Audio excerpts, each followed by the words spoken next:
भगवान सोमनाथ की आराधना में हमारे शास्त्रों में कहा गया है,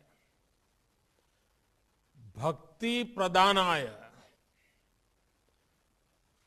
कृपा अवतीर्णम तम सोमनाथम शरणम प्रपद्ये। यानी भगवान सोमनाथ की कृपा अवतीर्ण होती है, कृपा के भंडार खुल जाते हैं।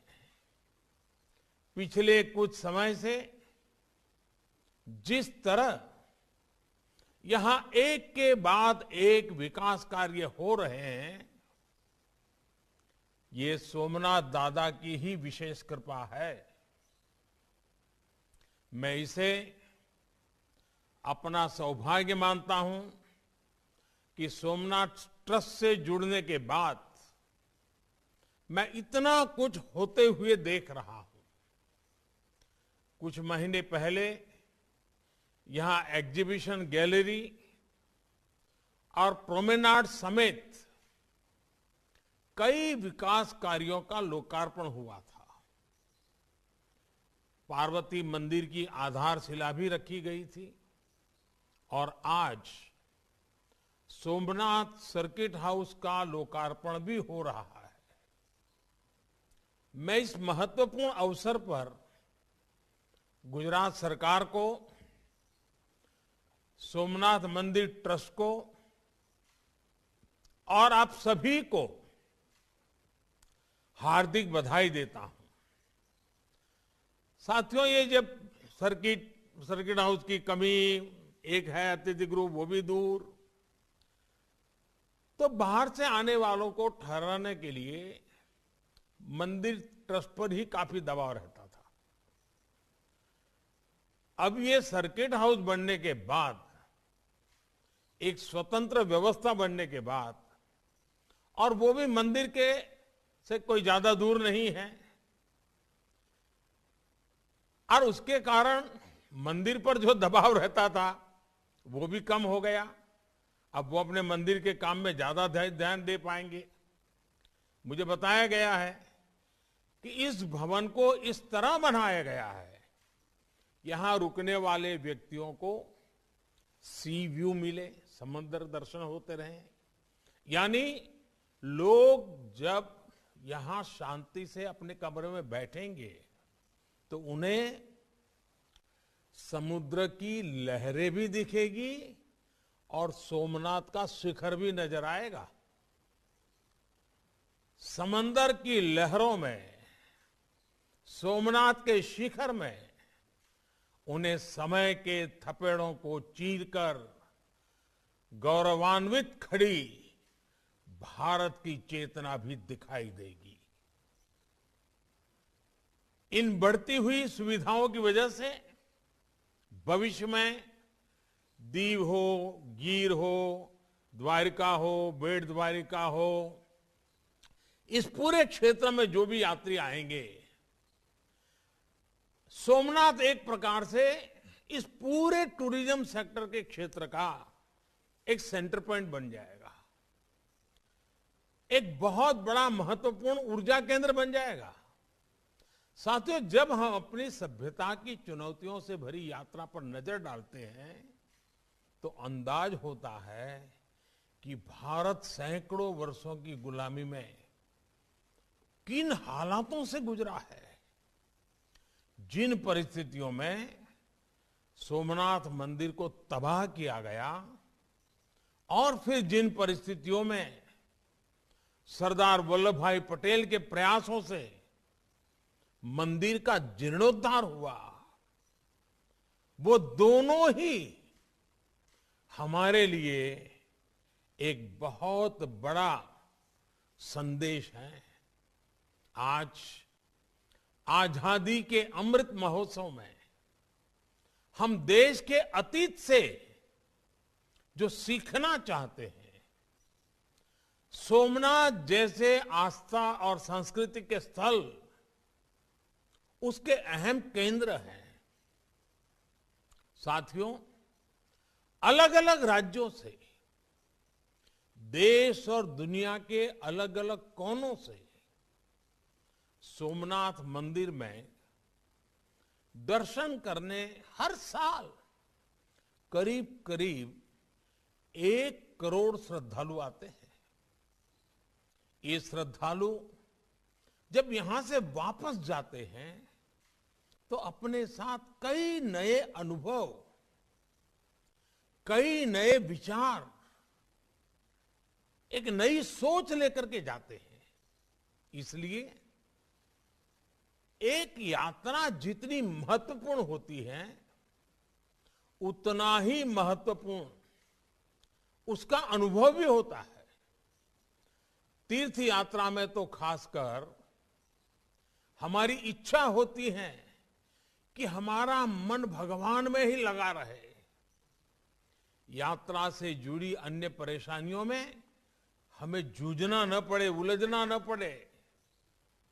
सरकार और संस्थाओं के प्रयासों ने कैसे कई तीर्थों को संवारा है। सोमनाथ मंदिर इसका भी जीवंत उदाहरण है। आज यहां आने वाले श्रद्धालुओं के लिए रुकने की अच्छी व्यवस्था हो रही है। सड़कों और ट्रांसपोर्ट की सुविधा बढ़ रही है। यहां बेहतर प्रोमेनाड विकसित किया गया है। पार्किंग सुविधा बनाई गई है। टूरिस्ट फैसिलिटेशन सेंटर बनाया गया है। साफ सफाई के लिए वेस्ट मैनेजमेंट की आधुनिक व्यवस्था भी की गई है। एक शानदार पिलग्रिम प्लाजा और कॉम्प्लेक्स का प्रस्ताव भी अपने अंतिम चरणों में है। हम जानते हैं, अभी हमारे पूर्णेश भाई उसका वर्णन भी कर रहे थे, मां अंबाजी मंदिर में भी इसी तरह के विकास और यात्री सुविधाओं के निर्माण के लिए विचार चल रहा है। द्वारकाधीश मंदिर, रुक्मणी मंदिर, गोमती घाट समेत और भी ऐसे कितने ही विकास कार्यों को ऑलरेडी हम लोगों ने पूर्ण कर लिया है। ये यात्रियों को सुविधा भी दे रहे हैं और गुजरात की सांस्कृतिक पहचान भी मजबूत कर रहे हैं। मैं इस उपलब्धियों के बीच गुजरात के सभी धार्मिक और सामाजिक संगठनों को भी इस अवसर पर जरूर साधुवाद देता हूं, उनकी बधाई देता हूं। आपके द्वारा व्यक्तिगत स्तर पर भी जिस तरह विकास और सेवा के काम सतत किए जा रहे हैं, वो सब कुछ मेरी दृष्टि से तो सबका प्रयास, इस सबका प्रयास की भावना के उत्तम उदाहरण है। सोमनाथ मंदिर ट्रस्ट ने कोरोना की मुश्किलों के बीच जिस तरह यात्रियों की देखभाल की, समाज की जिम्मेदारी उठाई, उसमें जीव ही शिव, ये जीव ही शिव के हमारे विचार के दर्शन होते हैं। साथियों, हम दुनिया के कई देशों के बारे में सुनते हैं कि उनकी अर्थव्यवस्था में पर्यटन का योगदान कितना बड़ा है, इसको बहुत प्रमुखता से दर्शाया जाता है। हमारे यहां तो हर राज्य में, हर क्षेत्र में, दुनिया के देशों में, एक एक देश में जितनी ताकत है उतनी हमारे एक एक राज्य में है। ऐसी अनंत संभावनाएं हैं। आप किसी भी राज्य का नाम लीजिए, सबसे पहले मन में क्या आता है? गुजरात का नाम लेंगे तो Somnath, Dwarka, statue of unity, Dholavira, Kutch का रण, ऐसे अद्भुत स्थान मन में उभर आते हैं। यूपी का नाम लेंगे तो अयोध्या, मथुरा, काशी, प्रयाग, कुशीनगर, विंध्याचल जैसे अनेकों नाम एक प्रकार से अपने मानस छवि पे छा जाते हैं। सामान्य जन का हमेशा मन करता है कि इन सब जगहों पर जाने को मिले। उत्तराखंड तो देवभूमि ही है। बद्रीनाथ जी, केदारनाथ जी वहीं पर है। हिमाचल प्रदेश की बात करें तो माँ ज्वाला देवी वहीं है, माँ नैना देवी वहीं है। पूरा पूर्वोत्तर देवी और प्राकृतिक आभा से परिपूर्ण है। इसी तरह रामेश्वरम जाने के लिए तमिलनाडु, पुरी जाने के लिए ओडिशा, तिरुपति बालाजी दर्शन के लिए आंध्र प्रदेश, सिद्धिविनायक जी के लिए महाराष्ट्र, सबरीमाला के लिए केरला का नाम आता है। आप जिस किसी भी राज्य का नाम लेंगे, तीर्थाटन और पर्यटन के एक साथ कई केंद्र हमारे मन में आ जाएंगे। ये स्थान हमारी राष्ट्रीय एकता का, एक भारत श्रेष्ठ भारत की भावना का प्रतिनिधित्व करते हैं। इन स्थलों की यात्रा राष्ट्रीय एकता को बढ़ाती है। आज देश इन जगहों को समृद्धि के एक मजबूत स्रोत के रूप में भी देख रहा है। इनके विकास से हम एक बड़े क्षेत्र के विकास को गति दे सकते हैं। साथियों, पिछले 7 सालों में देश ने पर्यटन की संभावनाओं को साकार करने के लिए लगातार काम किया है।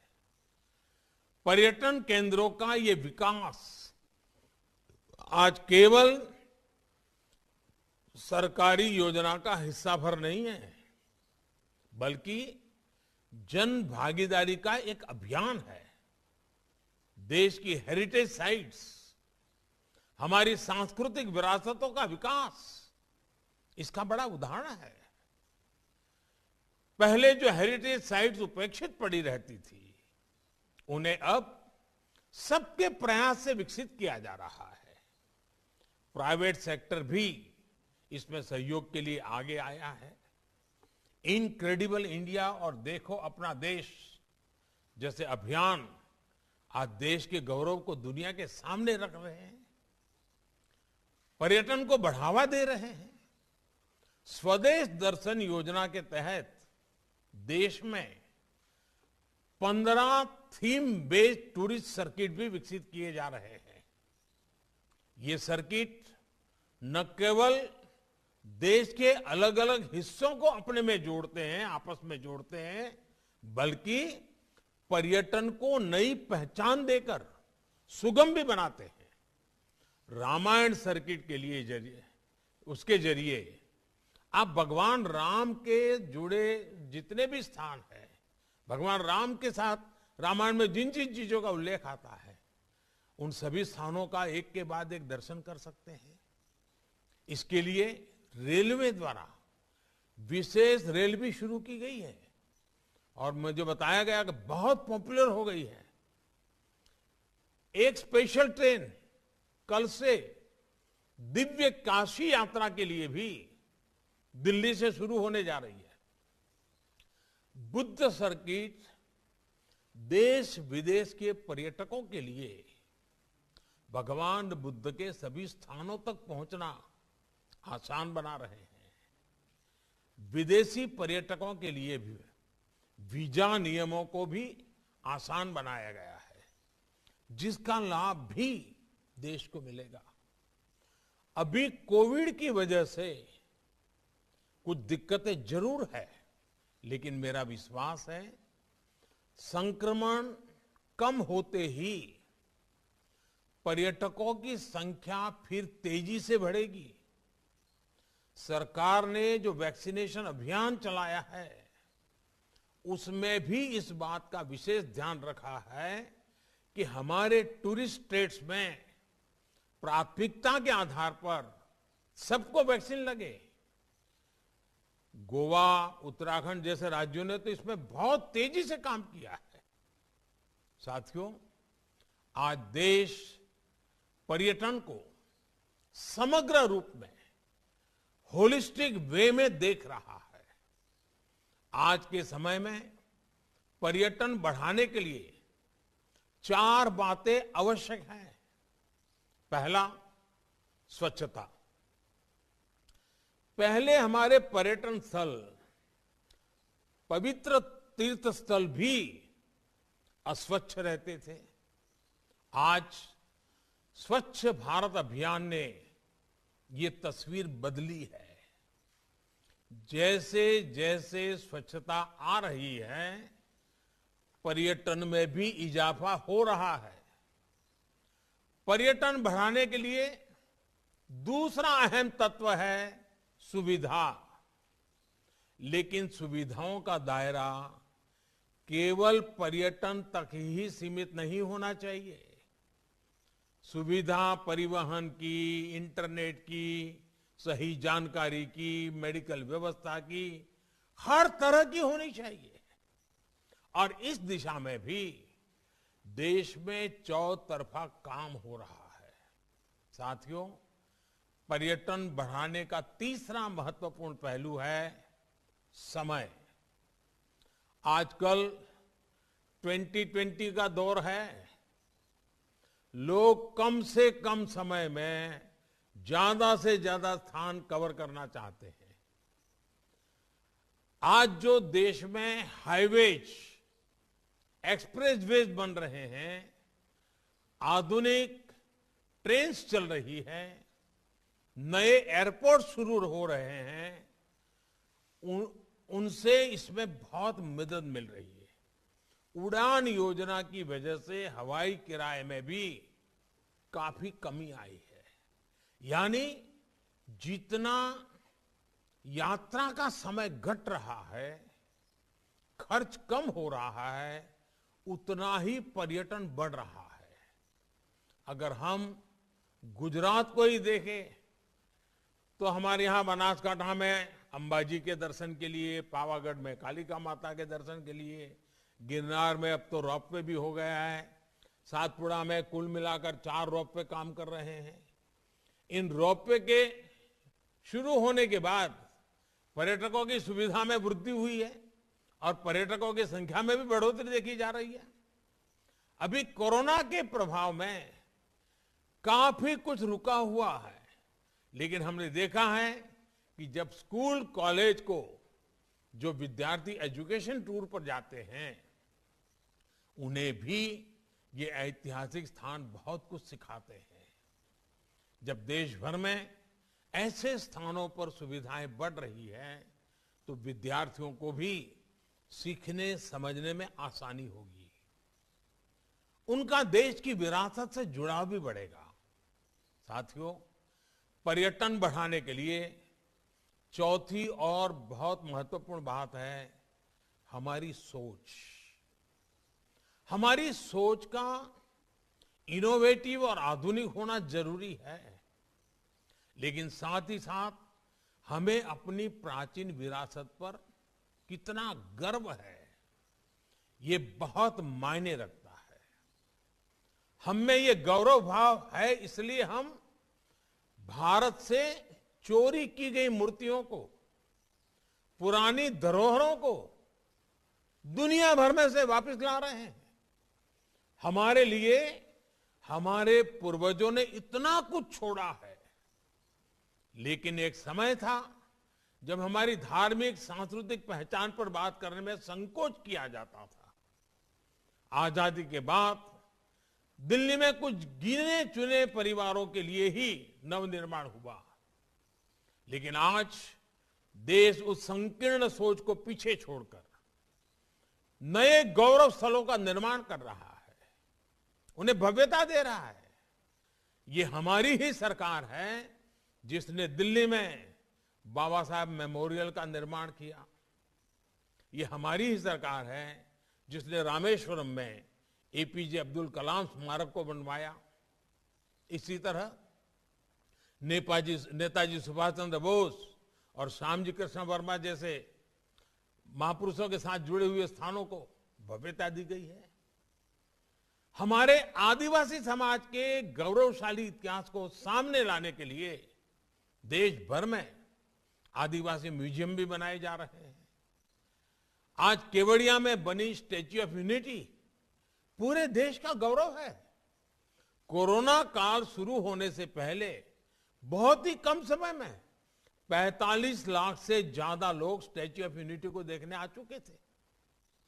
कोरोना काल के बावजूद अब तक 75 लाख से ज्यादा लोग स्टैच्यू ऑफ यूनिटी को देखने आ चुके हैं। हमारे नवनिर्मित स्थलों का ये सामर्थ्य है, ये आकर्षण है। आने वाले समय में ये प्रयास पर्यटन के साथ हमारी पहचान को भी नई ऊंचाई देंगे। और साथियों, जब मैं वोकल फॉर लोकल की बात करता हूं तो मैंने देखा है कुछ लोगों को यही लगता है कि मोदी का वोकल फॉर लोकल मतलब दिवाली के समय दिए कहां से खरीदना है। इतना सीमित अर्थ मत करना भाई। जब मैं वोकल फॉर लोकल कहता हूं तो मेरी दृष्टि से टूरिज्म भी इसमें आ जाता है। मेरा तो हमेशा आग्रह रहता है कि जो भी, अगर परिवार में बच्चों की इच्छा है विदेश जाना है, दुबई जाना है, सिंगापुर जाना है, मन करना है, लेकिन विदेश जाने का प्लान करने से पहले परिवार में तय करो, पहले हिंदुस्तान में 15-20 मशहूर स्थान पर जाएंगे, पहले हिंदुस्तान को अनुभव करेंगे, देखेंगे, बाद में दुनिया के किसी और जगह पर जाएंगे। साथियों, वोकल फॉर लोकल जीवन के हर क्षेत्र में हमें इसे अंगीकार करना ही होगा। देश को समृद्ध बनाना है, देश के नौजवानों के लिए अवसर तैयार करने हैं, तो इस रास्ते पर चलना होगा। आज आजादी के अमृत महोत्सव में हम एक ऐसे भारत के लिए संकल्प ले रहे हैं जो जितना आधुनिक होगा उतना ही अपनी परंपराओं से जुड़ा होगा। हमारे तीर्थ स्थान, हमारे पर्यटन स्थल इस नए भारत में रंग भरने का काम करेंगे। ये हमारी विरासत और विकास दोनों के प्रतीक बनेंगे। मुझे पूरा विश्वास है सोमनाथ दादा के आशीर्वाद से देश के विकास की ये यात्रा इसी तरह अनवरत जारी रहेगी। एक बार फिर नए सर्किट हाउस के लिए आप सभी को बहुत बहुत बधाई देता हूं। મને આનંદ થયો હોત કે આજે હું તમારી વચ્ચે રૂબરૂ આવી શક્યો હોત, જૂના બધા સાથીઓને મળવાનું થયું હોત, દાદાના પણ દર્શન થઈ જાત અને ત્યાં પણ જે વિકાસની પ્રવૃત્તિઓ ચાલી રહી છે ને નજરે જોઈ શકત। પરંતુ આપ જાણો છો સમયની પણ સીમા, સંજોગો પણ એવા અને સામે 26 જાન્યુઆરી પણ છે અને એના કારણે રૂબરૂ આવવાને બદલે વર્ચ્યુઅલી આપ સૌના પણ દર્શન કરી રહ્યો છું। દાદાના શિખરના પણ દર્શન કરવાનું સૌભાગ્ય મળ્યું છે। આપ સૌને ખૂબ ખૂબ શુભકામનાઓ। बहुत बहुत धन्यवाद। जय सोमनाथ।